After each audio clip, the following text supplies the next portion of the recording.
এক গ্রামে ছিল একটি অদ্ভুত মুরগি, নাম তার ডিমবাহার। প্রতিদিন সে একটা দুটা না, পুরো 25টা ডিম দিত। গ্রামের লোকেরা প্রথমে খুব খুশি হলো। বাজারে ডিম বিক্রি করে তারা ভালো লাভ করতে লাগলো। কিন্তু এক সময় সমস্যা দেখা দিল।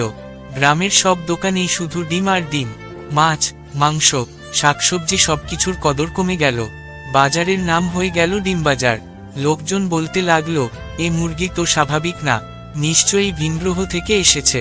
একদিন সকালে হঠাৎ হেলিকপ্টারের শব্দে আকাশ কেঁপে উঠল। নেমে এলো একদল স্যুট পরা লোক, অভিযান রেস্কিউ ডিম লেখা তাদের গাড়িতে। তারা বলল, এই মুরগি জাতীয় নিরাপত্তার জন্য হুমকি। প্রতিদিন এত ডিম পৃথিবীর ভারসাম্য নষ্ট করে দিচ্ছে। গ্রামের লোকজন কিছু বুঝে ওঠার আগেই তারা ডিমবাহারকে কোলে তুলে হেলিকপ্টারে উঠিয়ে নিল। মুরগিটা শুধু একবার মাথা ঘুরিয়ে গ্রামের দিকে তাকিয়ে বলল, কক কক কক, আমি তো শুধু ডিম দিতে চেয়েছিলাম। সেদিনের পর গ্রামের ডিম সংকট শুরু হলো। কিন্তু গ্রামের বাচ্চারা এখনো রাতে ঘুমাতে যাওয়ার আগে জানালার দিকে তাকিয়ে বলে, ডিমবাহার, তুমি আবার কবে ফিরবে? আরও নতুন নতুন ভিডিও পেতে এই চ্যানেলটি লাইক ও সাবস্ক্রাইব করুন।